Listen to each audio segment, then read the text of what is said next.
ನಿಮ್ಮ ನಿರ್ಧಾರಗಳು ನಿಮ್ಮ ಭವಿಷ್ಯ ರೂಪಿಸುತ್ತವೆ ಅಲ್ವೇನ್ರಿ? ನಮ್ಮ ಲೈಫಲ್ಲಿ ಪ್ರತಿದಿನ ಅನುಕ್ಷಣ ಸಣ್ಣ ಪುಟ್ಟ ನಿರ್ಧಾರ ತಗೊಳ್ತಾನೆ ಇರ್ತವೆ. ಸೊ ಸಣ್ಣ ಪುಟ್ಟ ನಿರ್ಧಾರಗಳು ಒಂದು ಪ್ರಮುಖ ಬಹುದೊಡ್ಡ ನಿರ್ಧಾರಗಳು ಎಲ್ಲ ಥರದ್ದು ನಮ್ಮ ಬದುಕಿನಲ್ಲಿ ಬರ್ತದೆ. ಆದರೆ ನಾವು ಯಾವ ಥರದ ಡಿಸಿಷನ್ಸ್ ತಗೊಳ್ತೀವಿ ಆ ಥರ ಮುಂದೆ ಹೋಗ್ತೀವಿ, ನಮ್ಮ ಜೀವನ ಬದಲಾಗ್ತದೆ. ಅದು ಗ್ಯಾರಂಟಿ. ನನಗೆ ಅರ್ಥ ಆಗಿದೆ. ನಿಮ್ಗೆ ಅರ್ಥ ಆಗಿದೆಯಾ ಇಲ್ವಾ ತಿಳಿಸಿ. ಮತ್ತೆ ನಿಮ್ಗೆ ಈ ವಿಡಿಯೋ ನೋಡ್ತಾ ಇದ್ದವ್ರಿಗೆ ಏನ್ ಅನ್ಸುತ್ತೆ ಅನ್ನೋದನ್ನು ತಿಳಿಸಿ. ಮೊದಲನೇದಾಗಿ ಹಿರಿಯ ಕಲಾವಿದರೊಬ್ರು ನಮ್ಮ ಕೋರ್ಸಲ್ಲಿ ಇದ್ದಾರೆ, ರವಿನಾಥ್ ಪಟ್ಟಣ ಶೆಟ್ಟಿ ಅಂತ. ಅವ್ರು ಏನ್ ಹೇಳ್ತಾರೆ ಕೇಳೋಣ ಬನ್ನಿ. ಎಸ್ ರವಿನಾಥ್. ನಮಸ್ಕಾರ ಸರ್. ನಿರ್ಧಾರಗಳು ಜೀವನದಲ್ಲಿ ಪ್ರತಿಯೊಂದು ನಿರ್ಧಾರವನ್ನು ಕೂಡ ನಮ್ಗೆ ತುಂಬಾ ಮುಖ್ಯವಾಗ್ತವೆ. ಯಾಕೆ ಯಾವುದೇ ನಿರ್ಧಾರ ತಗೊಂತಾ ಇದ್ರು ನಾವು ಮುಂದೆ ಒಂದು ಹೆಜ್ಜೆ ಇಡಕ್ಕೂ ಆಗಲ್ಲ. ಈಗ ಒಂದು ಚರಂಡಿ ದಾಟ್ಬೇಕು ಅಥವಾ ಒಂದು ಏನಾದ್ರು ದಾಟ್ಬೇಕು ಅಂತಂದ್ರೆ ಆ ಕರೆಕ್ಟ್ ನಿರ್ಧಾರ ತಗೊಂಡ್ರೆ ಕಾಲು ಕರೆಕ್ಟ್ ಆಗಿ ಹೋಗೋದು, ಇಲ್ಲಾಂದ್ರೆ ಜಾರು ಬೀಳ್ತೀವಿ, ಒಳಗಡೆ ಗುಂಡಿಲ್ ಬೀಳ್ಬೇಕಾಗುತ್ತೆ. ಹಾಗಾಗಿ ನಿರ್ಧಾರ ಅನ್ನೋದು ಪ್ರತಿ ಕ್ಷಣನೂ ಕೂಡ ಬೇಕಾಗುತ್ತೆ. ಈಗ ಒಳ್ಳೆ ಒಂದು ಲಾಂಗ್ ಟೈಮ್ ಪರ್ಸ್ಪೆಕ್ಟಿವ್ ಅಂತ ಹೇಳ್ತೀವಿ, ದೂರದೃಷ್ಟಿ ಇರ್ತದ್ದು. ದೂರದೃಷ್ಟಿ ಇಟ್ಕೊಂಡು ನಾವು ಯೋಚನೆ ಮಾಡಿದಾಗ ಬೇರೆ ಇನ್ಯಾವುದೋ ಒಂದು ದೂರದಲ್ಲಿ ಆಗ್ತಕ್ಕಂತ ಒಂದು ಲೈಫ್ ಗೋಲ್ ಅನ್ನ ನಿರ್ಧಾರ ಮಾಡ್ಬೇಕಾದ್ರೆ ಇವತ್ತು ಕರೆಕ್ಟ್ ಟೈಮಲ್ಲಿ ಆ ಟೈಮಲ್ಲಿ ನಿರ್ಧಾರ ಮಾಡಿದ್ರೆ ಮಾತ್ರ ಅದು ಸಾಧ್ಯ. ಆ ನಿರ್ಧಾರಗಳು ನನಗೆ ಫಲ ಕೊಡ್ಬೇಕು ಅಂದ್ರೆ ಆ ನಿರ್ಧಾರ ಕಠಿಣವಾಗಿ ತಗೊಳ್ಳೇಬೇಕಾಗುತ್ತೆ. ಆಗ ತಗೊಂಡಾಗ ನಾವು ಜೀವನದಲ್ಲಿ ಆ ಗುರಿ ಮುಟ್ಟಬೇಕಾಗುತ್ತೆ. ಯಾಕಂದ್ರೆ ಈಗ ಮದುವೆ ಬಗ್ಗೆ ಹೇಳಿದ್ರಿ, ಮದುವೆ ಬಗ್ಗೆ ಆ ಏಜ್ ಅಲ್ಲಿ ತಗೊಂಡ್ರೆ ಮಾತ್ರ ನಿರ್ಧಾರ, ಇಲ್ಲ ಆಮೇಲೆ ಹೋದ್ರೆ ಬಾಯ್ ಬಿಡ್ಕೊಂಡ್ರೆ ಯಾರ ಹತ್ರ ಬರಲ್ಲ ಅವಾಗ. ಅದೊಂದು ಗೊತ್ತಾಗ ಅನುಭವ ಸಾಕಷ್ಟು ಜನಕ್ಕೆ. ಹಾಗಾಗಿ ಆ ಟೈಮ್ ಬಿಟ್ಟು ನಾವು ಬೇರೆ ಹೋದ್ರೆ SSLC ಪಾಸ್ ಆದ ತಕ್ಷಣ ನಾವ್ ಯಾವ ನಿರ್ಧಾರಕ್ಕೆ ಹೋಗ್ತೀವಿ ಅನ್ನೋದು ಆ ನಿರ್ಧಾರ ತಗೋಬೇಕು. ಅದಕ್ಕೆ ತಕ್ಕ ಗೈಡೆನ್ಸ್ ಬೇಕು, ಆ ಗೈಡೆನ್ಸ್ ಕೊಡೋರು ಬೇಕಾಗುತ್ತೆ.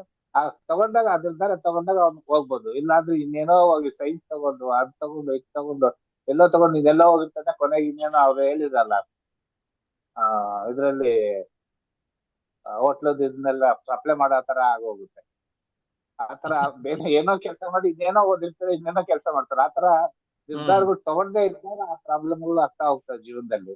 ಅದು ಸರಿಯಾದ ಟೈಮ್ನಲ್ಲಿ ಸರಿಯಾದ ನಿರ್ಧಾರವನ್ನ ತಗೊಂಡ್ರೆ ಮಾತ್ರ ಗುರಿ ಮುಟ್ಟೋದಕ್ಕೆ ಸಾಧ್ಯ. ಇಲ್ಲ ಅಂತಂದ್ರೆ ನಾವು ಗುರಿ ತಪ್ಪಿ ಇನ್ನೆಲ್ಲೋ ಹೋಗ್ತಾ ಇರ್ತೀವಿ, ಹಳಿ ತಪ್ಪಿ ಟ್ರೈನ್ ಹೋದಂಗೆ. ಹಾಗಾಗಿ ಹಳ್ಳಿನ ಕರೆಕ್ಟ್ ಆಗಿ ಇಟ್ಕೊಬೇಕು ನಾವು ಜೀವನದಲ್ಲಿ ಕೊನೆವರೆಗೂ. ತುಂಬಾ ಚೆನ್ನಾಗಿ ನಿಮ್ಗೆ ಅನುಭವ ಆಗೋಗಿದೆ. ಅನುಭವದ ಮಾತುಗಳು ತುಂಬಾ ಸಂತೋಷ. ರಕ್ಷಿತ್ಗೆ ಹೇಳಿದ್ದು ನಿಮಗೂ ಟಚ್ ಆಯ್ತು. Very good. ಗೀತಾ ಏನ್ ಹೇಳ್ತೀರಾ?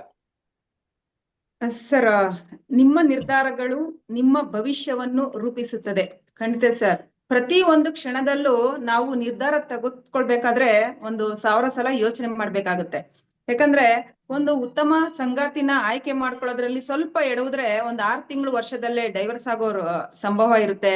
ಅಥವಾ ಮಕ್ಕಳಿಗೆ ಒಂದ್ 2 ದಿನ 1 ವಾರಕ್ಕೆ ಡೈವರ್ಸ್ ಹೋಗ್ತಾರಂತೆ ಈಗೆಲ್ಲ. ಖಂಡಿತ ಸರ್.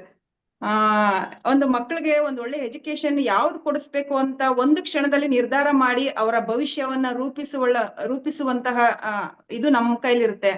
ನಾವು ಪ್ರತಿ ಒಂದು ಹಂತದಲ್ಲೂ ನಾವು ಯಾವುದೇ ಒಂದು ಸಮಸ್ಯೆ ಬಂದ್ರು ಆ ಸಮಸ್ಯೆ ಹೇಗೆ ನಿವಾರಣೆ ಮಾಡಿಕೊಳ್ಳಬೇಕು ಅಂತ ಒಂದು ನಿರ್ಧಾರ ತೆಗೆದುಕೊಳ್ಬೇಕಾಗುತ್ತೆ. ಹಾಗೆ ಒಂದು ನಿಮಿಷದಲ್ಲಿ ಬದುಕು ಬದಲಾಗುತ್ತೋ ಇಲ್ವೋ ಗೊತ್ತಿಲ್ಲ, ಆದ್ರೆ ಒಂದು ನಿಮಿಷದಲ್ಲಿ ತೆಗೆದುಕೊಳ್ಳುವ ನಿರ್ಧಾರ ನಮ್ಮ ಬದುಕನ್ನೇ ಬದಲಾಯಿಸುತ್ತೆ ಸರ್. ಹಾಗಾಗಿ ಆ ನಿರ್ಧಾರ ಹೇಗಿರ್ಬೇಕು ಅಂದ್ರೆ ಬೇರೆಯವ್ರಿಗೆ ನೋವು ಕೊಡಬಾರ್ದು, ಬೇರೆಯವ್ರಿಗೆ ಸಮಸ್ಯೆ ಉಂಟು ಮಾಡಬಾರ್ದು, ಅಥವಾ ಬೇರೆಯವ್ರಿಗೆ ಒಂದು ತೊಂದರೆ ಕೊಡುವಂತಹ ಉದ್ದೇಶ ಇರಬಾರ್ದು. ಆ ಉದ್ದೇಶ ಇಲ್ಲದೆ ನಾವು ಆ ನಿರ್ಧಾರವನ್ನು ತೆಗೆದುಕೊಂಡ್ರೆ ಅದು ಖಂಡಿತ ನಮ್ಮ ಭವಿಷ್ಯ ಆಗ್ಲಿ ಅಥವಾ ಬೇರೆಯವ್ರ ಭವಿಷ್ಯ ಆಗ್ಲಿ ರೂಪಿಸಿಕೊಳ್ಳುವಲ್ಲಿ ನಾವು ಯಶಸ್ಸು ಪಡಿಬಹುದು. ಇತಿಹಾಸ ಅಂದ್ರೆ ಆ ಒಂದು ನಿರ್ಧಾರದಿಂದ ಕೆಲವರು ಇತಿಹಾಸ ಸೇರ್ತಾರೆ, ಕೆಲವರು ಭೌಗೋಳಿಕ ಅಂದ್ರೆ ಭೂಮಿ ಸೇರ್ತಾರೆ. ಹಾಗಾಗಿ ಪ್ರತಿಯೊಬ್ರು ನಿರ್ಧಾರ ತೆಗೆದುಕೊಳ್ಳುವ ಮುಂಚೆ ಯೋಚನೆ ಮಾಡಿ ತೆಗೆದುಕೊಂಡ್ರೆ ಉತ್ತಮವಾದ ಭವಿಷ್ಯವನ್ನ ನಿರ್ಮಾಣ ಮಾಡುವಲ್ಲಿ ಯಶಸ್ಸು ಕಾಣ್ಬೋದು ಅಂತ ಹೇಳ್ತೀನಿ ಸರ್. ಧನ್ಯವಾದ. Very good, very good. ತುಂಬಾ ಚೆನ್ನಾಗಿ ಹೇಳಿದ್ರು ಗೀತಾ ಅವರು. ಕಟ್ಟೆ ಹರಿಸ್ವಾಮಿ ಏನ್ ಹೇಳ್ತಾರೆ ನೋಡೋಣ. ಎಲ್ರಿಗೂ ನಮಸ್ಕಾರ. ನಿರ್ಧಾರ ನಿಜ, ಯಾಕಂದ್ರೆ ನಿರ್ಧಾರ ಎಂಬುದು ಅತ್ಯುತ್ತಮವಾದ ಒಂದು ಪದ ಇದು. ಈಗ ನೋಡಿ, ನಾವು ನಿರ್ಧಾರ ನಾವು ಒಂದು ವೃತ್ತಿಯಲ್ಲಿ ನೋಡ್ಬೋದು, ಒಂದು ನಮ್ಮ ಪ್ರತಿದಿನ ಜೀವನದಲ್ಲಿ ಕೂಡ ಈ ನಿರ್ಧಾರ ಎಂಬುದು ನಮಗೆ ತುಂಬಾ ಮುಖ್ಯ ಆಗ್ತದೆ. ಈ ಬದುಕಿನಲ್ಲಿ ನಾವು ಸಾಕಷ್ಟು ನಿರ್ಧಾರಗಳನ್ನ ನಾವು ತಗೊಳ್ಬೇಕಾದ್ರೆ ಆಲೋಚನೆ ಮಾಡಿ ಎಚ್ಚರಿಕೆಯಿಂದ ತಗೊಳ್ಬೇಕಾಗ್ತದೆ. ಈ ಉದಾಹರಣೆಗೆ ಆ, ಈ ಹಣದ ವ್ಯಾಮೋಹದಿಂದ ಕೆಲವೊಂದ್ಸಲ ನಾವು ದಾರಿ ತಪ್ಪಿ ಕೆಲವೊಂದು ನಿರ್ಧಾರಗಳನ್ನ ತಗೊಂಡ್ಬಿಡ್ತೀವಿ. ಈ ಉದಾಹರಣೆಗೆ ಸಾಕಷ್ಟು ನಾವು ಇತ್ತೀಚಿನ ದಿನಗಳಲ್ಲಿ ನಾವು ನೋಡ್ಬೋದು, ಯೂಟ್ಯೂಬಲ್ಲೆಲ್ಲ ಟಿವಿ ಚಾನೆಲ್ಗಳೆಲ್ಲ. ಹಾಗಾಗಿ ಒಂದು ಯಾವುದೇ ನಿರ್ಧಾರ ತಗೋಬೇಕಾದ್ರೆ ಅದನ್ನ ಕೂಲಂಕುಷವಾಗಿ ಪರಿಶೀಲಿಸಿ ತಗೊಂಡ್ರೆ ಅದು ಒಂದು ಒಳ್ಳೆಯ ನಿರ್ಧಾರ ನಮ್ಮ ಜೀವನವನ್ನು ರೂಪಿಸುತ್ತದೆ. ಹಾಗೆ ವೃತ್ತಿಯಲ್ಲಿ ಸಹ ಅಷ್ಟೇ, ಒಂದು ಕಾನೂನಾತ್ಮಕವಾಗಿ ನಾವು ಯಾವುದೇ ಒಂದು ಸಹಿ ಮಾಡಬೇಕಾದ್ರೂ ಕೂಡ ಒಂದು ಕಾನೂನಾತ್ಮಕವಾಗಿ ನಿರ್ಧಾರ ತಗೊಂಡು ಇದು ಸರಿ ಇದೆನಾ, ಇದು ತಪ್ಪಿದೆನಾ, ಮುಂದೆ ಏನಾಗುತ್ತೆ, ಈ ತರ ನಾವು ಒಂದು ಆಲೋಚನೆ ಮಾಡಿ ನಿರ್ಧಾರ ತಗೊಂಡು ಒಂದು ಎಲ್ಲರ ಸಮ್ಮುಖದಲ್ಲಿ ನಾವು ಅದನ್ನ ಸಹಿ ಮಾಡೋದ್ರ ಮೂಲಕ ನಾವು ಹೋದ್ರೆ ಅಲ್ಲಿ ಆ ಒಂದು ವೃತ್ತಿಯಲ್ಲಿ ಕೂಡ ಒಂದು ಒಳ್ಳೆಯ ಹೆಸರನ್ನ ಗಳಿಸ್ಬೋದು. ಹಾಗಾಗಿ ಈ ನಿರ್ಧಾರ ನಮ್ಮೆಲ್ಲರಿಗೂ ತುಂಬಾ ಮುಖ್ಯ. ಅದನ್ನ ನಾವು ಸರಿಯಾದ ರೀತಿಯಲ್ಲಿ ತಗೊಳ್ಬೇಕಂತ ಹೇಳಕ್ ಇಷ್ಟಪಡ್ತೀನಿ sir. Okay, right decisions at the right time is very very important. ಈಗ ಫಾರ್ ಎಕ್ಸಾಂಪಲ್, ನಾನು ನಿರ್ಧಾರ ಈಗ ತೆಗೆದುಕೊಳ್ಳುವುದಿಲ್ಲ ಎನ್ನುವುದೂ ಕೂಡ ಒಂದು ನಿರ್ಧಾರ. ಓಕೆ, ಸೊ ನಿಮ್ಗದು ಗೊತ್ತಿರಬೇಕು. ಆ ಆಲೋಚನಾ ಕ್ರಮ, ನಿಮ್ಮ ಇಂಟೆಲೆಕ್ಚುಯಲ್ ಕೆಪಬಿಲಿಟಿ ಸ್ವಲ್ಪ ಜಾಸ್ತಿ ಮಾಡ್ಕೊಳ್ಳಿ, ಅದು ಸಹಾಯ ಆಗ್ತದೆ. ಅನಂತ ಕೃಷ್ಣ ಮೋಹನ್ ಏನ್ ಹೇಳ್ತಾರೆ ಕೇಳೋಣ. ಎಲ್ಲರಿಗೂ ನಮಸ್ಕಾರ.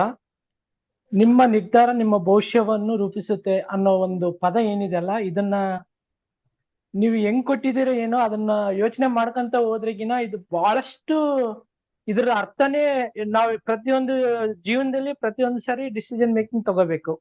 ಇವಾಗ ಯಾವುದೇ ಒಂದು ಇವಾಗ ನಾವು ನಿರ್ಧಾರ ತಗೊಳೋದ್ರಿಂದ ನಮ್ ಹಿಂದೆ ನನ್ನ ಫ್ಯಾಮಿಲಿ ಇರ್ತೈತೆ, ನನ್ನ ಫ್ರೆಂಡ್ಸ್ ಇರುತ್ತೆ, ನನ್ನ ಸೊಸೈಟಿ ಇರುತ್ತೆ, ನನ್ನ ಇಡೀ ಕುಟುಂಬ ಇರುತ್ತೆ.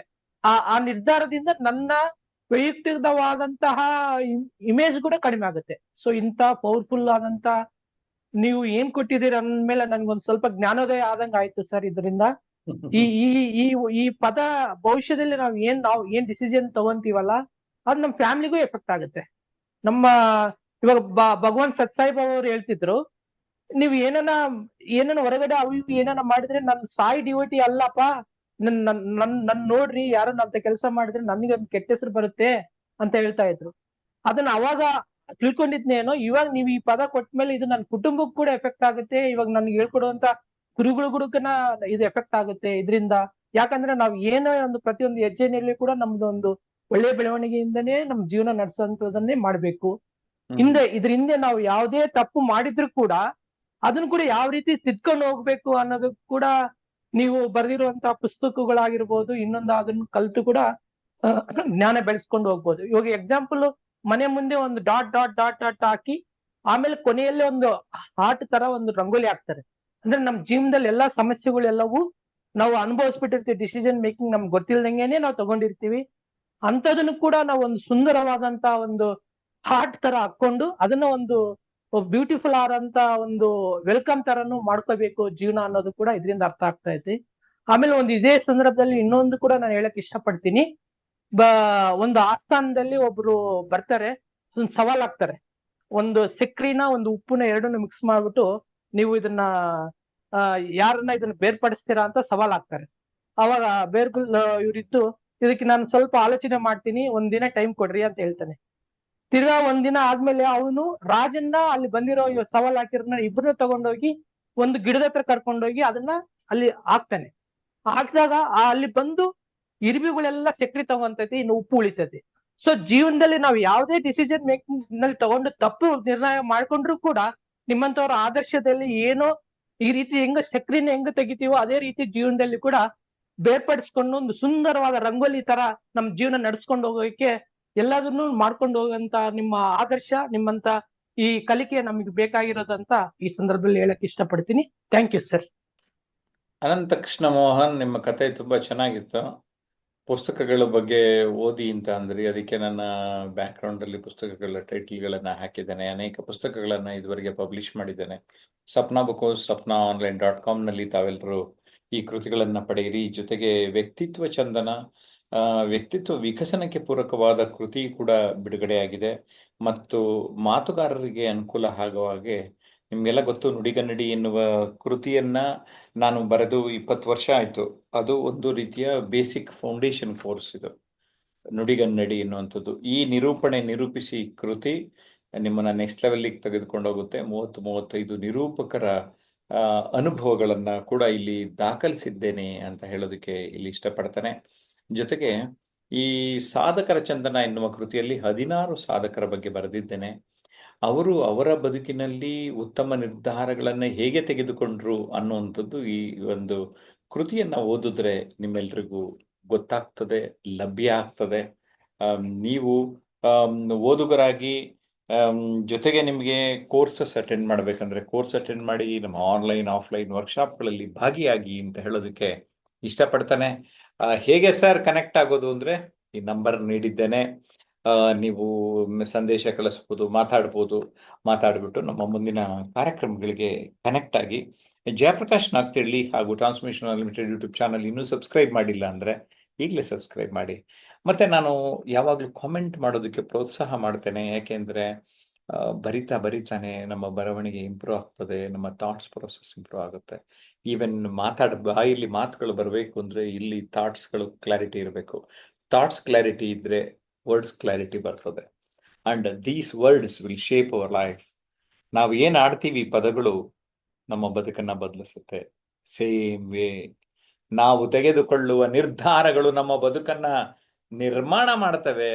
ಇಲ್ಲದೆ ಇದ್ರೆ ನಾವು ನಿರ್ನಾಮ ಆಗ್ತೇವೆ. ಎರಡಕ್ಕೂ ನಮ್ಮ ನಿರ್ಧಾರಗಳು ಕಾರಣ.